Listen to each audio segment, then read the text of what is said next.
Hello and welcome to the StopDevaluation podcast.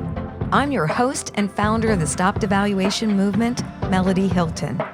The heart of this movement is to see the value in all of humanity and live courageous lifestyles of using our power for good instead of harm.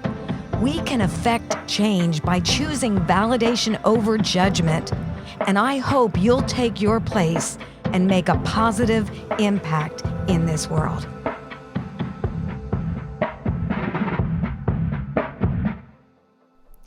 Each of us face internal challenges when living in a divided world.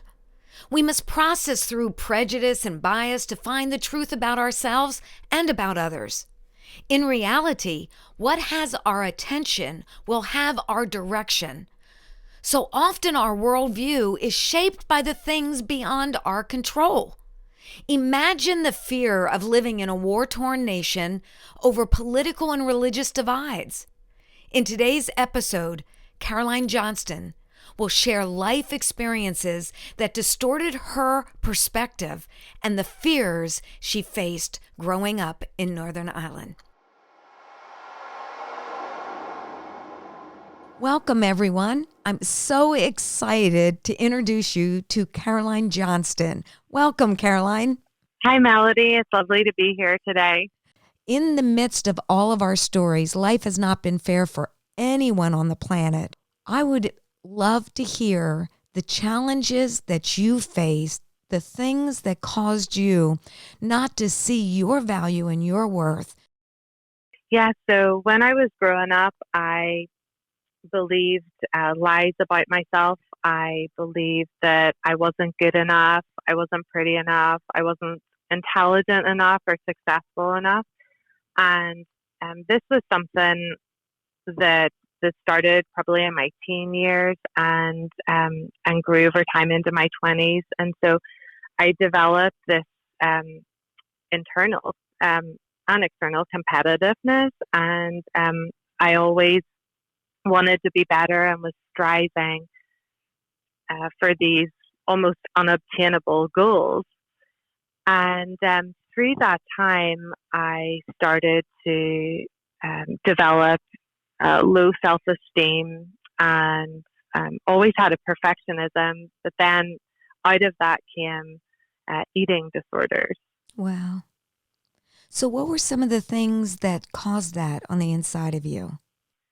Well, I had this image of myself, a person I wanted to be, and I think I just wanted to do anything to become that person, and it was just a false image that I'd created and pressure that I put on myself that was unnecessary. I was looking at what society viewed as perfect or as beautiful, and I looked constantly at different models. I think also when I was younger, I probably around the age of 16, 17, I was doing catwalk work, promotional modeling, and I was around a lot of professional models also. I was still going through high school. And so when I was in that environment, naturally you start internalizing things. There are things that are said, such as you have to be this size to get on the catwalk or to really make it big in this industry. So those comments really stuck in my head, and I couldn't let go of them.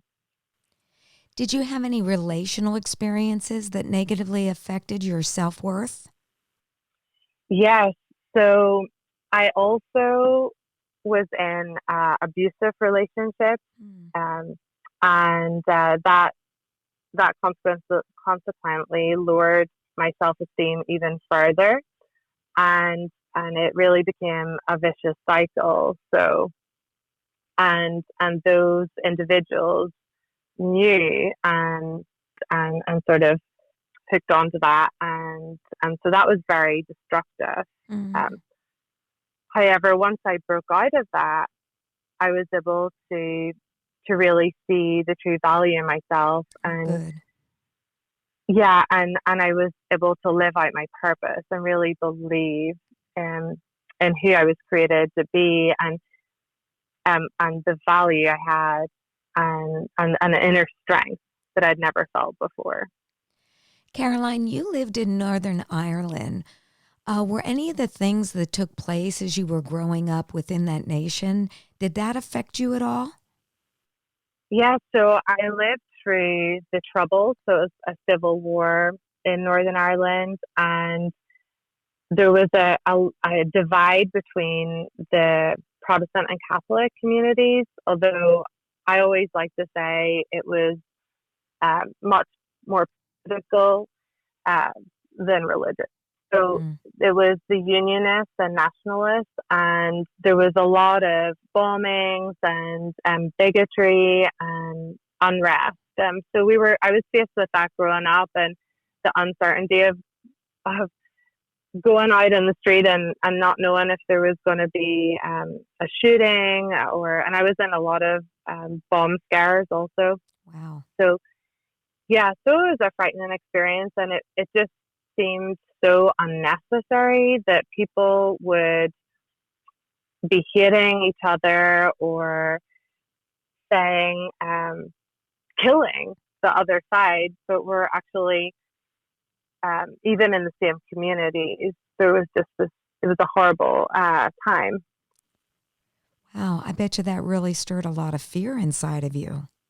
Yes, I think there was always at the back of your head, you think, am I going to get home alive today? Or my Oh, family no. members safe?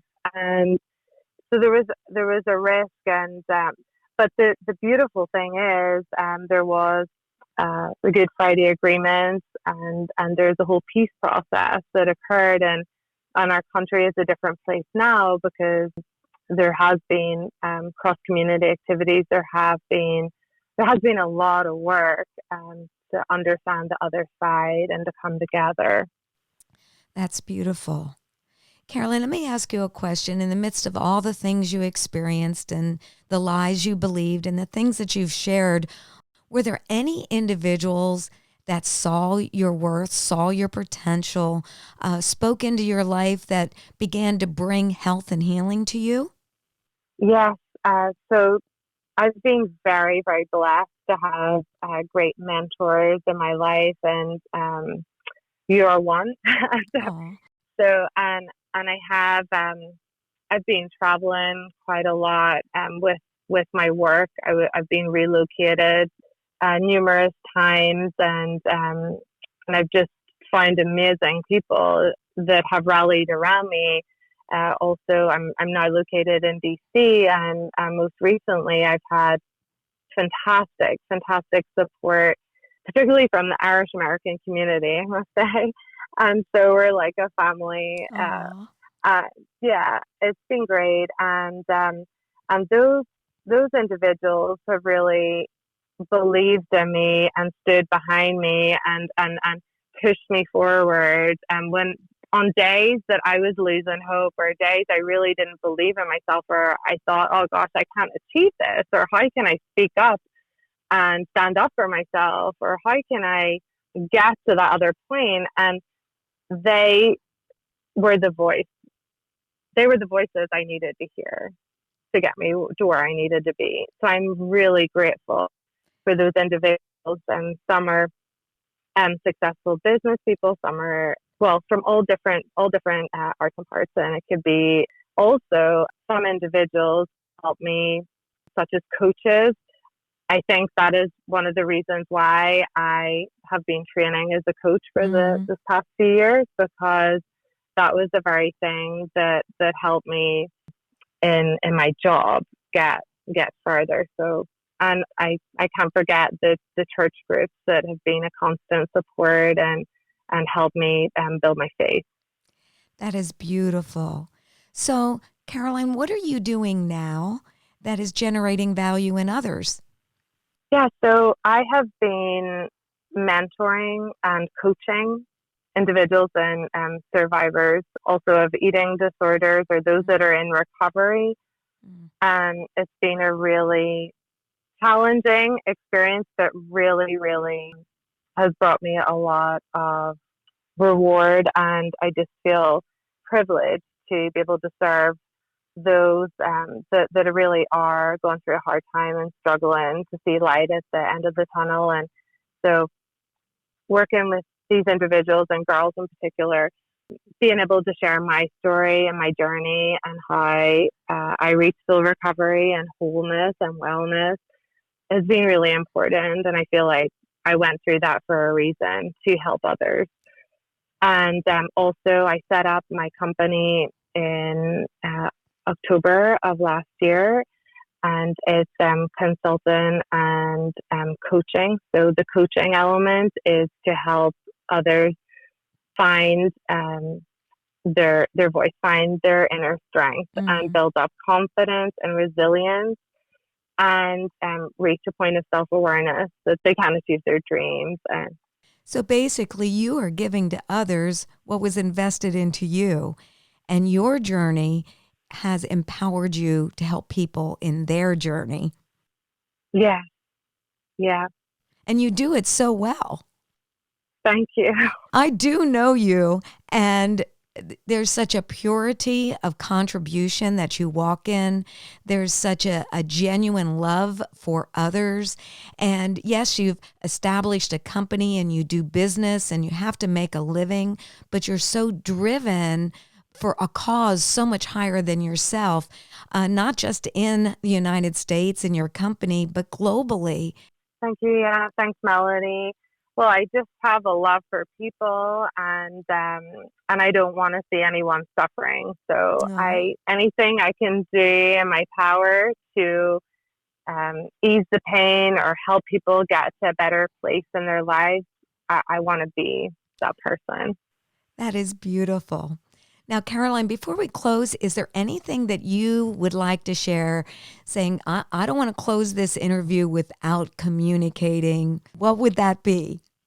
I just think that there's a lot of people suffering out there, and I want to let them know that you're not alone. There is a reason why you're here on this earth. You do have a purpose. We're going through difficult times right now, but there is going to be a turning point, and you have the choice. Right now you have the choice to take control back of your life. And if there's any way I can help, you can contact me. That is beautiful. You truly have taken areas of pain and brought purpose out on behalf of others. Thank you for all that you are and all that you do. Thank you for all you do, Melody. I greatly appreciate you in my life. Oh, and I you.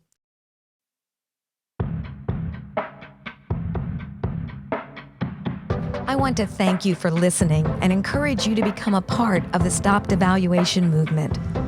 Be sure to like and follow #StopDevaluation on social media, subscribe to the YouTube channel, and visit StopDevaluation.com for more information and free resources. You can help spread the movement by sharing with others, leaving a review on Apple Podcasts, and most of all, by living a courageous lifestyle of using your power for good. Go out and value someone today. Your life matters, and you can make the world a better place. One word, one choice, one action of validation at a time.